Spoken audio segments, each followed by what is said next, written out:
ia adalah orang yang bersih dan tidak pernah menerima suap. Kalau tidak, aku akan membantumu menjual jam itu. Harganya mulai $300. Setelah 3 kali meneriakkan $300 dan tidak ada yang menawar, Badut memberi manajer $300 dan membeli jamnya. Dengan sopan, ia mencopot jamnya senilai $2 dan memberikannya ke manajer.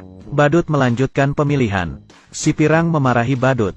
Badut dengan makeup tebal sepertimu merampok bank, seperti banci. Badut yang marah langsung menunjukkan bom di badannya. Para sandera lain langsung memilih si pirang. Kami ingin hidup lebih lama. Badut akhirnya melepaskan si pirang dan si keriting. Kepala polisi ingin tahu situasi di dalam. Si pirang diam saja. Si keriting bicara bertele-tele. Saat kepala polisi lengah, si pirang menghapus noda putih di telinga si keriting. Kepala polisi kehabisan pertanyaan dan melepaskan mereka. Lalu, truk monster sampai. Kepala polisi menelpon lagi, tapi tidak dijawab. Adegan beralih ke jalan. Mereka bertiga berkumpul dan merayakannya dengan sampahnya. Rupanya, si keriting tadi adalah Badut. Si pirang itu pacarnya. Pria yang muntah tadi adalah temannya.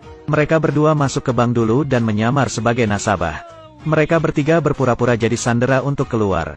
Badut menelepon kepala polisi. Ia berkata truk itu terlalu jelek dan ia tidak suka. Jadi, ia minta truk itu diganti. Bila tidak, sandera akan ditahan. Sebenarnya, ini untuk mengulur waktu. Saat menutup telepon, temannya tak sengaja menekan klakson. Kepala polisi merasa ada yang salah. Di dalam bank, tidak mungkin mendengar klakson sejelas itu. Polisi akhirnya menyerbu. Di aula, hanya tinggal balon di langit-langit. Mereka bertiga tahu, dan langsung tancap gas ke bandara. Tapi, mereka tak punya peta. Jalanan sekitar terasa asing. Mereka tersesat. Mereka bertanya pada pekerja di pinggir jalan, yang ternyata juga orang luar kota. Mereka juga tidak tahu. Akhirnya, mereka bertemu seseorang yang punya peta. Siapa kira pria itu juga perampok. Ia menodong Badut dan mengambil dompetnya. Tapi, di dompetnya hanya ada $4. Badut bilang, jamku ini harganya 12.000. Lepaskan kami, dan ini milikmu. Pria itu bilang, pria miskin sepertimu, tapi punya jam seharga 12.000. Kamu kira aku bodoh? Lalu ia mengambil koper mereka dan pergi. Koper-koper itu cuma berisi baju mereka. Mereka memutuskan kembali ke rumah si pirang. Tempat parkir penuh. Jadi, mereka parkir di pinggir hidran. Si pirang berkata, dendanya aku yang bayar. Dengan gembira ia memamerkan uang di balik bajunya. Rupanya, mereka menyembunyikan uangnya di baju. Saat mau pergi, penyewa baru datang. Ia mengira mereka pencuri, lalu menodong mereka. Ia mau lapor polisi. Badut berkata, berapa uang sewamu sebulan? Aku dulu $1.200. Penyewa bilang, kenapa kita 2.600? Seketika, mereka terdiam, dan tidak peduli apakah mereka pencuri atau bukan. Saat itu, gedung sebelah kebakaran. Mobil mereka menghalangi hidran. Pemadam memecahkan kaca mobil dan menggesernya. Tapi, mobil mereka berada di tanjakan. Mobil merosot ke bawah. Kepala polisi akhirnya sadar.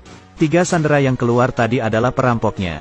Tak ada mobil, mereka terpaksa naik taksi. Setelah naik, ternyata supir taksi tidak bisa bahasa Inggris. Ia terus menerobos lampu merah. Teman si Badut takut.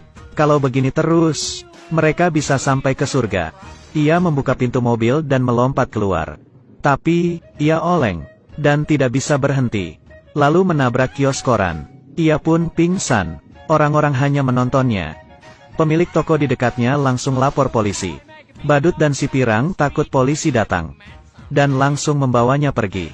Tak sengaja, mereka sampai di markas preman.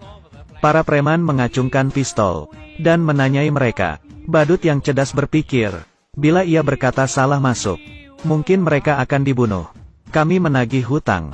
Tak disangka, ternyata preman itu punya hutang kepada mafia. Ia bertanya, kenapa yang biasa tidak datang? Badut bilang, dia sedang marah. Buktinya temanku barusan dilempar dari mobil. Dia bilang, lunasi hutang kalian hari ini. Kalau tidak, ia akan membanting kalian satu-satu. Preman itu takut, dan melunasi hutangnya $6.000. Mereka bertiga dengan senang keluar.